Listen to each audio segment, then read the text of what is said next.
Cette émission vous est présentée par Intact Assurance. Salut tout le monde, bienvenue à ce deuxième épisode de Planète Quad. Pour l'occasion, on est dans la magnifique région de la Beauce. On a des beaux véhicules à tester. On va aller se promener dans le coin. On va aller visiter le Mont Radar. On va avoir beaucoup de plaisir. Restez à l'écoute. Ça commence maintenant.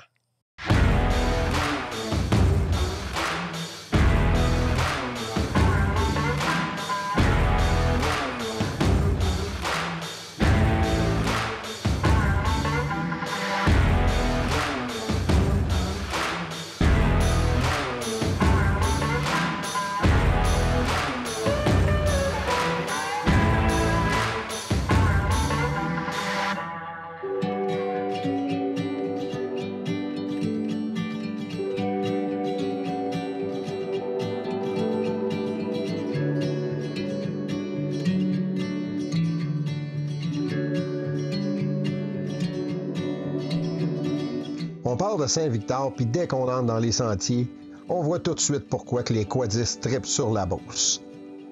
C'est simple, ça roule bien, puis le décor change tout le temps.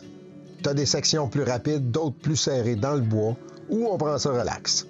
On passe dans des érablières, des champs, un peu de gravelle, du vrai terrain beauceron. En s'approchant du Mont Radar, ça commence à monter puis à ouvrir sur des belles vues. Puis en haut, l'ancienne base militaire te rappelle que dans le coin, il y a de l'histoire.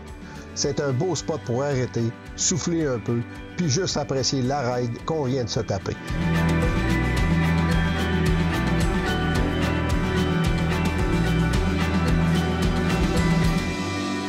Au retour, Yamaha Air Max Wolverine 1000 Sport. On regarde ça de très près. Vous êtes à la recherche d'un plan de protection mécanique pour votre véhicule? Eh bien, vous venez de trouver Produit Avantage Plus. Le nom le dit, plus d'avantages, plus de protection accrue, plus de services incomparables dans l'industrie. Et ce, pour tous les types de véhicules. Automobile, moto, VTT, motoneige ou caravane. Vous cherchez un excellent plan de protection mécanique? Contactez votre marchand et demandez Produit Avantage Plus au service des consommateurs québécois depuis plus de 30 ans. On a réussi à mettre la main sur la Air Max Wolverine 1000cc 2025 version sport. Des petits features très intéressants pour rouler un peu plus agressif en sentier. On regarde ça ensemble.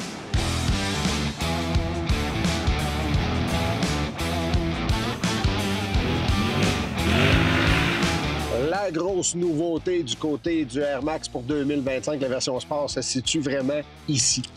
On a décidé d'y aller avec un pneu TerraMaster. On parle d'un 10 plis. Donc, c'est sûr qu'au niveau confort, dans les petites bosses, le pneu est beaucoup plus rigide. Mais on a quand même un pneu 30 pouces avec ce qu'on appelle les beadlocks. Donc, c'est vraiment ce qui va faire la grosse différence pour éviter aux pneus de déjanter, surtout en virage très agressif. Donc, l'autre différence du côté de la version sport, c'est vraiment du côté des amortisseurs. On est allé avec les Fox Podium 2.0 avec réservoir externe qui permet une plus grande capacité de liquide, donc un meilleur refroidissement, ce qui fait des performances qui sont plus constantes lorsqu'on lui en demande un peu plus dans les bosses. Côté motorisation, rien de nouveau, c'est du connu, mais quand même, on a une mécanique signée Yamaha, un 2 cylindres en ligne, de 1000cc. On parle de 108 chevaux, donc c'est vraiment le 1000cc atmosphérique qui est toujours, à ce jour, le plus performant. Et puis, on parle d'un moteur, bien entendu, qui développe beaucoup de livre-torque également, surtout à bas régime. Donc, ce qui permet d'avoir une puissance un peu supérieure lorsqu'on accélère ou lorsqu'on est dans les reprises ou même à démarrage. Donc, on a une belle performance. On parle d'une injection électronique de carburant, bien entendu. Donc, quelque chose de très fiable qui a été éprouvé au fil des années et puis qui est toujours d'actualité. Bien entendu, on a une version qui est un hybride. La Air Max est vraiment considérée comme un hybride. Donc, on a la benne qui est dompeuse et également avec le haillon arrière. Donc, côté solidité, ça reste encore à démonter. Là, on s'entend que c'est pas une boîte de camion, mais quand même, ça nous permet de faire des travaux légers et puis de rendre l'utile à l'agréable. Donc, cette version va vous être livrée avec les rétroviseurs, le rétroviseur central et également un côté pare-brise qui est rabattable si on veut avoir un peu plus d'air. Donc, on est confortable. Les sièges sont confortables. De ce côté-là, c'est réussi. Cependant, ben, comme on l'a mentionné au fil des années, on a un peu moins d'espace. Si vous avez un gros gabarit, vous allez être plus serré. Donc, on aimerait peut-être avoir les protections pour le haut du corps qui soient plus sortis un petit peu. Il y a de la place. Donc, s'il serait plus sorti, on aurait plus de place. Ça serait un peu plus confortable. Volant ajustable, le modèle sport est plus rudimentaire. On a le petit cadran qui donne les informations nécessaires et qui sont quand même suffisamment grosses pour le voir en roulant. Parce que sur d'autres modèles, souvent, on a la même grosseur de cadran, mais les informations sont plus petites, donc plus difficiles à voir. L'accessibilité au niveau des contrôles est facile et simple du côté du 2x4. Même le mode turf qu'on appelle le mode gazon, donc qui permet d'avoir seulement qu'une roue qui propulse le véhicule à l'arrière, donc c'est moins dur pour le gazon lorsqu'on tourne. Et également de l'autre côté, les 3 modes qu'on a depuis plusieurs années du côté de chez Yamaha, le mode crawl, le mode trail et le mode sport, qui permet une petite variation au niveau de la puissance moteur. Côté point d'amélioration, maintenant, ben, lorsqu'on roule, on sent un peu que le véhicule, lorsqu'on y va en virage, il va se pencher sur le côté et il va rester là pendant une fraction de seconde avant de se replacer. Donc, il y a quand même un bon jeu gauche-droite qui fait qu'on aimerait peut-être avoir quelque chose qui est un peu plus rigide. On a une barre de torsion à l'avant, mais il n'y en a pas à l'arrière. Donc, peut-être l'ajout d'une barre de torsion à l'arrière pourrait améliorer cet aspect du véhicule. L'autre point un peu plus négatif, bon, on l'a mentionné côté épaule et même côté portière pour les genoux. Donc, les genoux sont continuellement à côté. Le banc est reculé au maximum et j'étais un bonhomme de gabarit moyen là, de 5 pieds 10. Fait que ce qui fait qu'une personne avec un plus grand gabarit à 6 pieds 2, 6 pieds 3, 6 pieds 4 va peut-être avoir les jambes continuellement un peu plus relevées. Donc si on pouvait avoir une position qui serait un peu plus reculée, ça pourrait être plus confortable pour des personnes de plus grande taille. Si on va du côté maintenant qui ressort du côté du Air Max, sans aucun doute, la puissance du 1000cc. Les 108 chevaux sont très bien exploités. Du côté de l'embrayage, c'est un mix entre un embrayage à courroie et un embrayage humide. Et puis, ça fait le travail, ça fait le boulot. Les reprises, ils sont là. Donc, on a une belle performance de ce côté-là. Autre point digne de mention, la partie freinage, ça répond bien, ça freine très bien. On a un véhicule qui plonge lorsqu'on freine par rapport au devant, ce qui fait en sorte qu'on a une belle appui du côté du freinage sur les roues avant, ce qui est pratiquement indispensable si on veut avoir des bons résultats au niveau du freinage. Un autre point d'amélioration serait peut-être au niveau de la qualité sonore. On a un véhicule qui est quand même relativement bruyant. En pleine accélération, on entend très bien la motorisation. Donc, peut-être une amélioration au niveau de l'isolation qui permettrait de laisser sortir le son plus vers l'arrière du véhicule serait souhaitable. Autre point digne de mention, bien entendu, les pneus avec du 10 plis. On a un véhicule qui est quand même... On sent que les pneus sont solides. On sent lorsqu'on est sur des surfaces qui sont plus dures, la réponse, elle est quasiment instantanée. Ce qui fait en sorte qu'on sent que le véhicule il est stable. Pas envie on sent que les pneus n'ont pas envie de plier comme on voit sur certains modèles. Ce qui fait en sorte qu'on a une belle stabilité.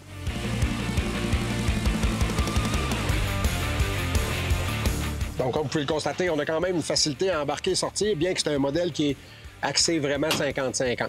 En terminant, ben merci Yamaha Canada pour le prêt du véhicule. C'est toujours très apprécié. Et puis, ben nous autres, on va continuer d'aller s'amuser.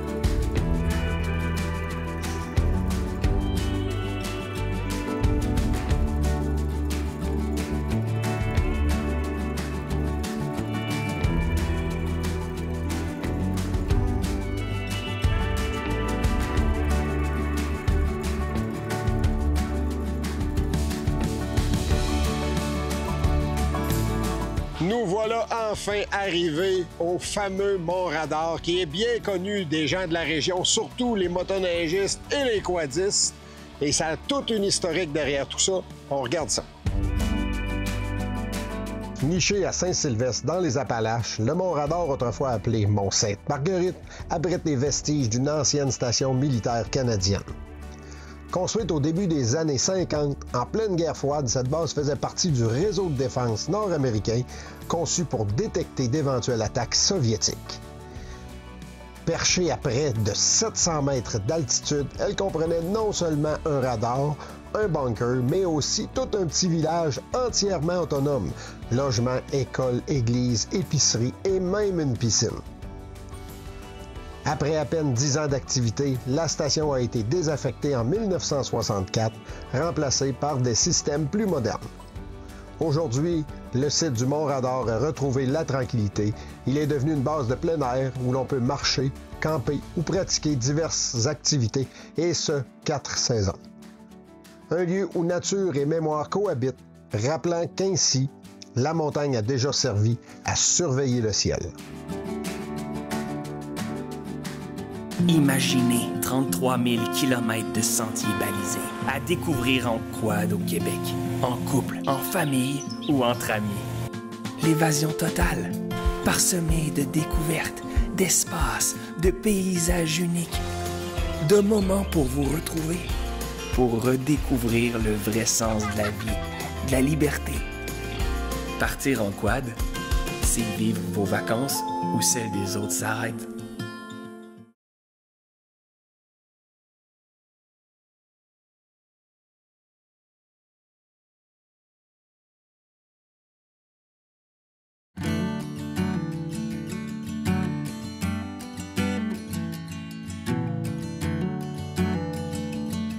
On vient tout juste d'aller tester le tout nouveau 2026 Can-Am Outlander électrique. On regarde ça en détail.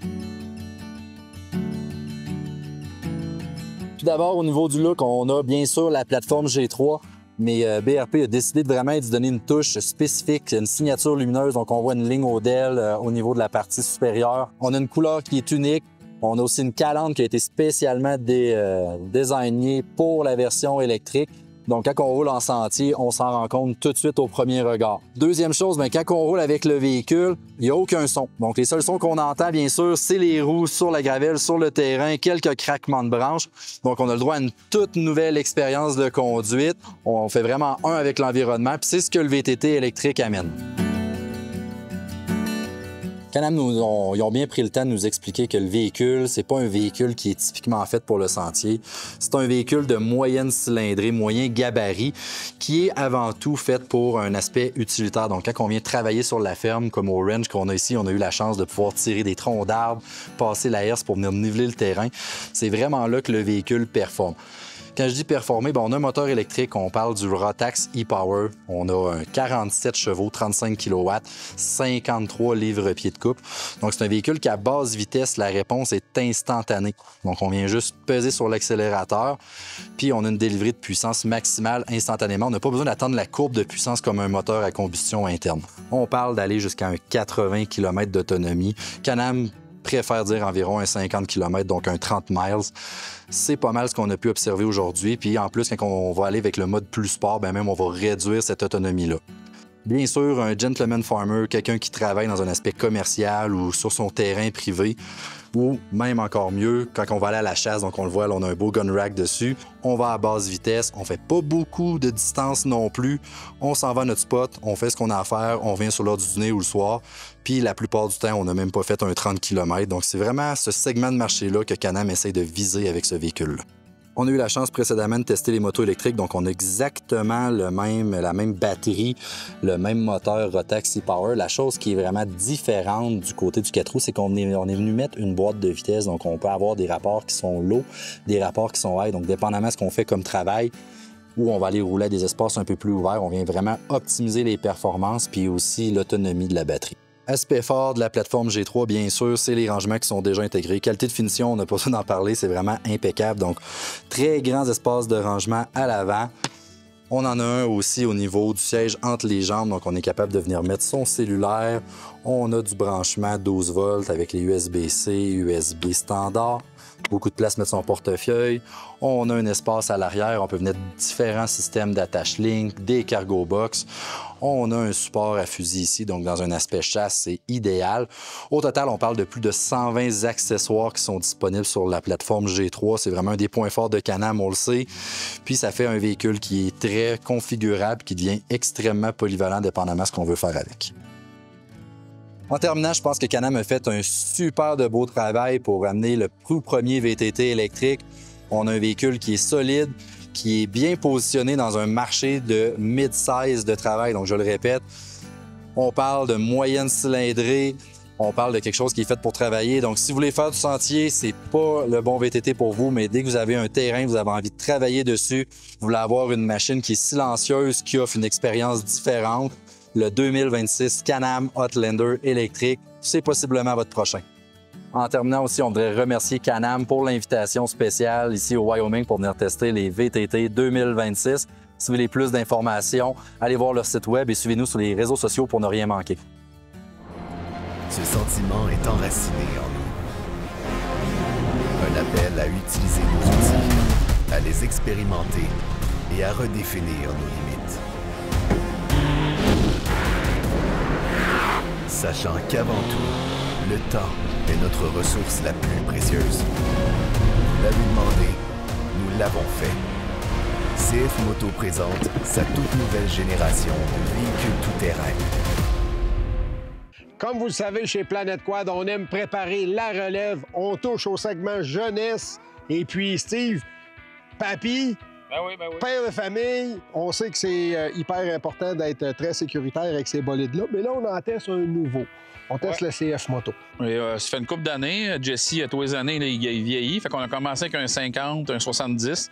Là, le CF Moto, ils ont une belle motorisation, un 110 qui a sorti. Lui, il a 9-10 ans, je dirais qu'on peut commencer à apprécier le 110cc au niveau du gabarit de l'enfant, parce qu'il faut que les pieds, naturellement, touchent à terre, qu'ils soient confortables dessus. On a une kill switch, comme on appelle en bon français, là, qui est reliée avec, qui est aimantée, qui s'enlève facilement. Fait que c'est aussitôt que le pilote, soit qu'il tombe ou quoi que ce soit, bien, le véhicule arrête. On conseille tout le temps d'être autour, naturellement. Là. On ne veut pas le laisser aller dans les sentiers parce que, en partant, c'est pas légal en sentier. Ça prend des terrains privés pour pouvoir pratiquer avec des véhicules pour jeunes. Fait qu'on a un shutdown dessus qu'on peut fermer. C'est quand même capable d'atteindre des bonnes vitesses. On parle quasiment d'un pas loin de 45 km/h. Fait que pour cet âge-là, avec un véhicule de presque 300 livres, c'est pour ça que ça prend des bons équipements de sécurité, dont un coup très important. Un collier cervical, c'est bien important, un bon casque, des gants de protection. Puis si vous pouvez pousser encore plus avec des plastrons, des choses comme ça. Quand tu regardes le véhicule, il est quand même relativement large. Fait que c'est un véhicule qui est quand même assez stable. À son âge, il est déjà capable de faire des dérapages qui sont quand même pas mal contrôlés. Puis on n'a pas la grosse crainte qui verse sur le côté parce qu'il y a quand même une bonne stabilité en largeur. Un des points super intéressants qu'on voit pas habituellement dans la catégorie jeunesse, on a une injection électronique. Oui, ça part au corps d'auto, comme on peut dire, fait que pas besoin de craquer ou quoi que ce soit. C'est vraiment fait, ça part tout de suite, puis ça, c'est un des nombreux features qu'il y a dessus. On a une garde au sol de 4 pouces qu'on a vu. Mais même, on a remarqué, on l'a examiné un peu. Là. Il y a 4 pouces en arrière, disons, au centre, parce qu'il y a une protection pour le frein à disque et la chaîne. Mais il y a quand même une belle garde au sol qui est plus élevée, je dirais, là, de chaque côté puis à l'avant du véhicule. Fait que ça fait un petit bolide qui peut passer pas mal partout. Un autre facteur super intéressant, c'est qu'on a gardé la mentalité qu'on avait dans les bonnes années avec les quad racers et tout ça, où on retrouvait, puis on le retrouve encore aujourd'hui d'ailleurs, lorsqu'on tombe dans les courses d'enduro et tout ça, des plus petits trous à l'arrière, plus grosses à l'avant. Oui. On a du 10 pouces en avant puis 8 pouces en arrière. Fait que ça donne un look de course avec des roues pleines de métal. Fait que, un peu comme des 250R dans le temps. Fait que, non, écoute, c'est une version mini d'un véhicule qu'on peut voir là, dans les compétitions. Fait que c'est de quoi qu'est-ce que t'aimes là-dedans, mon Jesse, toi? Transmission. Ouais, t'aimes ça pourquoi? Tu peux changer? Ouais. Tu peux reculer? Ça, c'est une affaire. On peut reculer. Les autres 50cc, 70cc qu'on avait déjà testés. Si l'enfant fait un virage, puis il arrive et c'est plus trop de recours, autrement dit, il faut qu'il débarque pour pousser la machine. Tandis que là, bon, on met ça sur le reculon, puis tu recules, puis tu repars, puis ça va bien. Puis Steve, maintenant, ben C'est une belle bebelle. Ça se détaille à peu près combien? Ça tourne autour de 3 000 là, 3 100, 3 200, tout dépendamment de votre détaillant. Mais ce qui est le fun avec des jouets comme ça pour les enfants, mais aussitôt qu'ils grandissent, on en achète un autre, puis celui-là, il ne perd pas beaucoup de valeur. C'est des véhicules qu'on vend quasiment le même prix, 2, 3, 4 ans après. Puis vu, je dirais qu'il peut grandir encore une couple d'années pour pouvoir s'en servir facilement. On a encore gardé les 50 cc que les enfants, les petits-enfants s'en viennent, puis ils vont être capables de rouler dessus un 3-4 ans. Fait que le rapport qualité-prix, puis le retour sur investissement est vraiment là quand on calcule les années d'utilisation. Puis on l'a vu même dans le monde de la motoneige, c'était la même chose. Là, les mini, ça se revend pratiquement le même prix qui a été payé, tellement qu'il y a une belle popularité, un bel engouement là, du côté de nos jeunes. Fait que ça nous permet de les initier comme il faut dans le sport. Merci, CF Moto. Au retour, notre chum Petit Pierre nous parle du Suzuki King Quad Trail Pro 750. Alcool et drogue en sentier, non merci. La pratique de la motoneige et du quad est souvent synonyme de plaisir et de bons moments partagés avec famille et amis. Certains utilisateurs pourraient être tentés de consommer de l'alcool ou de la drogue lors de la pratique de l'activité. Cette culture et ces mauvaises habitudes doivent changer. La consommation d'alcool ou de drogue combinée à l'utilisation d'un véhicule en route est interdite. La conduite d'une motoneige ou d'un quad nécessite une attention constante et des réflexes rapides. L'alcool ralentit le temps de réaction, diminue la coordination et altère le jugement. Même en petite quantité, il réduit les capacités des conducteurs à réagir face à un obstacle et met leur vie et celle des autres usagers en danger. C'est la même chose qu'avec une auto, mais on l'oublie souvent quand on conduit un véhicule en route. Certains peuvent se croire à l'abri des forces policières lorsqu'ils se trouvent en pleine nature. Cependant, les lois et règlements s'appliquent partout où on se trouve sur le territoire du Québec. Rappelons certaines conséquences de la conduite avec les facultés affaiblies, comme des accusations criminelles, un casier judiciaire, le permis de conduite suspendu ou révoqué et même l'accès difficile à certains emplois. Les coûts associés peuvent représenter plusieurs milliers de dollars, dont les dépenses liées aux amendes, aux frais juridiques et aux surprimes d'assurance. Conduire avec les facultés affaiblies, c'est aussi s'exposer à un risque accru de provoquer un accident grave, voire mortel. L'effet psychologique sur les victimes et leurs familles est immense et laisse des traces permanentes. Ensemble, refusons l'alcool et la drogue en véhicule en route. Faisons de nos sentiers des lieux sécuritaires et plaisants pour tous.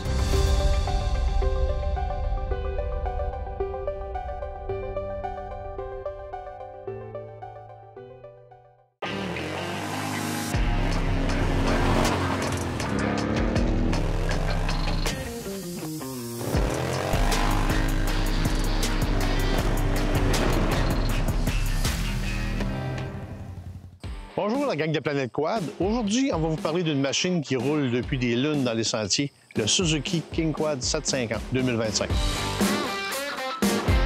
En 2005, le King Quad 700 a été introduit avec des suspensions dépendantes et Suzuki, à l'époque, ont adopté la solution d'un gros moteur monocylindre. Par la suite, le véhicule a vu des modifications d'augmentation de cylindrée à 750, en fait 722 cc dans la vraie vie, introduction d'une servo-direction en 2009 et refonte du véhicule en 2017, c'est toujours le même véhicule tel qu'on le voit ici en 2025. Alors, le cœur de la machine, c'est un moteur monocylindre de 722 cc qui développe aux alentours de 50 HP et un couple de 22 livres-pieds. Le véhicule se positionne avantageusement dans le marché. La transmission du VTT, c'est la Quadmatic qui va faire probablement la vie du véhicule si vous n'abusez pas à la faire forcer. C'est une transmission à prise constante dans l'huile, suspension à double bras à l'avant, indépendante, même chose en arrière. La position de conduite est super confortable. La selle en forme de T est vraiment moelleuse, une des meilleures d'industrie. Et vous avez tout l'espace que vous avez besoin pour faire des manœuvres, transfert de poids, en virage et des choses comme ça. On remarque aussi l'excellente visibilité qu'on a tout aux alentours du véhicule, en avant, en arrière, d'un côté, pour voir les obstacles et placer précisément le véhicule. Cette année, Suzuki a eu l'excellente idée d'offrir l'ensemble d'équipements Trail Pro qui munit le véhicule d'un pare-choc avant et arrière d'un treuil de 2500 livres à l'avant et une étiquette distinctive Trail Pro qu'on trouve ici sur la nacelle et aussi sur l'aile en arrière. Pour une amélioration au véhicule, ça serait le temps que Suzuki fasse des petites mises à jour des équipements qui ne coûtent pas une fortune. Par exemple, les phares sont halogènes, alors que la concurrence arrive tous avec des phares au LED. Même chose dans le phare de la nacelle ici. C'est adéquat, mais par rapport à la concurrence, c'est faible. Aussi, la connectivité, les connexions des accessoires, il y a seulement une prise 12 volts ronde, ordinaire. Aucun port USB-C, aucun port USB, ça sera le temps que Suzuki se mette à jour là-dessus. Bref, c'est un véhicule super polyvalent qui est bien né à l'époque et qui continue son chemin dans le marché. C'est un véhicule qui est sous-estimé ou peu considéré par les acheteurs potentiels, mais vous devriez mettre le Suzuki King Quad sur votre liste d'intérêt dans votre magasinage. Si vous recherchez une machine polyvalente, fiable et qui représente une excellente valeur sur le marché, le Suzuki King Quad 750 devrait être sur votre liste d'intérêt et votre liste de magasinage. Merci à Suzuki Canada pour le prêt du véhicule qui a rendu possible cet essai. Je vais aller en chercher d'autres. T'es bien pressé. Tu me rejoindras, c'est juste à 2 minutes.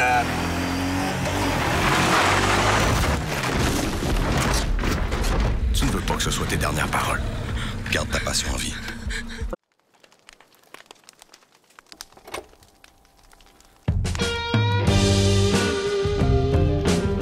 Moi, le week-end, là, j'aime ça être plus relax, pas gosser sur mon téléphone, être plus old school. Fait que j'aime ça lire des trucs en papier, tu sais, je trouve ça le fun. Et Planet Quad, la gang de Raven Media, c'est fou ce qu'ils font. Ils nous parlent des côtes à côte, des 4 roues, puis, tu sais, été, automne, printemps, hiver, le monde du quad, c'est 4 saisons par année. Fait que c'est vraiment le fun à lire, c'est du beau contenu. J'aime bien la gang de Raven Media, fait que allez voir ça. Abonnez-vous, très bon.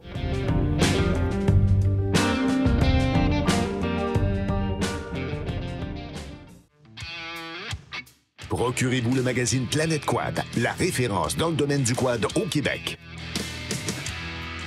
Vous y trouverez une panoplie d'articles complets sur les primeurs de l'industrie tels que l'essai de véhicules, visites de destinations de rêve, chroniques mécaniques et bien plus encore. Le magazine Planète Quad, votre passion, votre magazine. Parcourez notre site web pour connaître nos forfaits d'abonnement papier et digital. C'est tout pour nous. On espère que vous avez aimé. En tout cas, nous, on a eu beaucoup de plaisir à tourner ce show-là. La gang, si vous avez aimé ça, abonnez-vous à notre chaîne YouTube, suivez-nous sur nos réseaux sociaux, puis on se dit à la prochaine. Cette émission vous a été présentée par Intact Assurance, CF Moto Canada, Groupe Content,